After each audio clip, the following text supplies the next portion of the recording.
Brock Purdy's contract with 49ers looms large after miserable end to season versus Seahawks. The San Francisco 49ers entered the season believing they had found one of the NFL's greatest bargains in Brock Purdy. The former, Mr. Irrelevant, had already outperformed his draft status, guided a Super Bowl-caliber roster, and played with the calm of a seasoned veteran on a rookie contract that barely touched the salary cap. But after a disappointing, mistake-filled loss to the Seattle Seahawks to close the season, the conversation around Purdy has shifted dramatically. What once felt like a simple future extension has suddenly become one of the most complicated decisions the franchise faces. A painful ending that raised tough questions. The season-ending defeat against Seattle was more than just another loss to a division rival. It was symbolic. The 49ers struggled offensively, failed to capitalize on key opportunities, and looked out of sync in moments that demanded composure. Purdy, who had been praised all year for his decision-making and efficiency, looked uncomfortable under pressure. Missed throws, late reads, and turnovers told a story that statistics alone could not fully explain. For a team built to contend for championships, the timing could not have been worse. The loss reignited a debate that had been quietly simmering beneath the surface all season. Is Brock Purdy truly the long-term franchise quarterback, or is he a product of an elite system built by head coach Kyle Shanahan? From fairy tale to financial reality, Purdy's rise has been one of the NFL's most remarkable stories.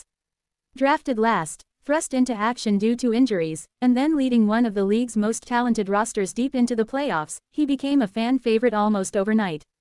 His rookie deal gave San Francisco a massive competitive advantage, allowing the front office to stack the roster with stars on both sides of the ball. Now, that advantage is about to disappear. Purdy is approaching the stage of his career where a contract extension will soon be unavoidable. Quarterback salaries have exploded across the league, with even mid-tier starters commanding massive deals. If the 49ers decide Purdy is the guy, they could be looking at a contract worth tens of millions of dollars per year.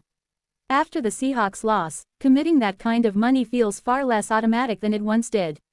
System quarterback or true franchise leader? This is the central dilemma facing the 49ers front office. Shanahan's offensive system has elevated multiple quarterbacks throughout his career. From Matt Ryan's MVP season in Atlanta to solid stretches from Jimmy Garoppolo in San Francisco, the scheme has consistently produced results.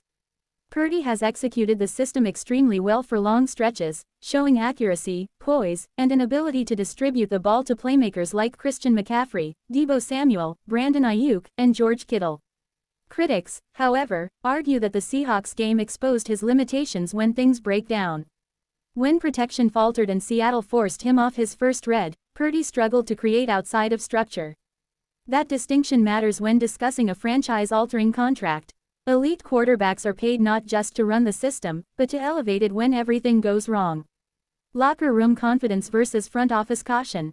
Inside the locker room, Purdy still has strong support. Teammates routinely praise his toughness, preparation, and leadership. Coaches have defended him publicly, pointing to injuries, pressure, and situational football as contributing factors to the Seahawks' loss. But front offices are paid to be ruthless, not sentimental. San Francisco must consider the long-term ripple effects of a major quarterback deal. Paying Purdy top-tier money would almost certainly mean losing key contributors elsewhere on the roster. The 49ers' identity has been built on depth, physicality, and star power across multiple positions. One massive contract could threaten that balance. The timing couldn't be worse. What makes the situation even more complex is timing. The loss to Seattle did not happen in October, when there was time to recover and reframe the narrative. It came at the end of the season, when every mistake is magnified and every performance shapes offseason decisions. Had Purdy closed the year with a strong, commanding performance, the extension talks would likely be straightforward. Instead, the final image of the season is one of frustration, missed chances, and unanswered questions. What options do the 49ers really have? Despite the doubts, moving on from Purdy is not simple. The alternatives are risky and expensive. Drafting a new quarterback would mean starting over, potentially wasting the prime years of a championship-ready roster. Trading for a veteran would likely cost significant draft capital and cap space. That reality may ultimately work in Purdy's favor.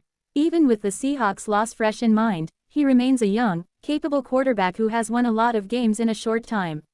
The 49ers may choose a middle ground, a carefully structured extension that protects the team if his development stalls.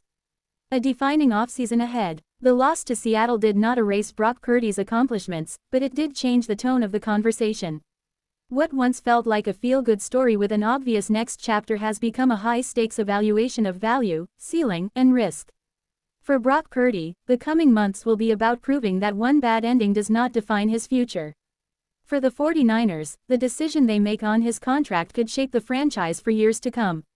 One thing is certain. After that miserable end to the season, nothing about this situation feels simple anymore.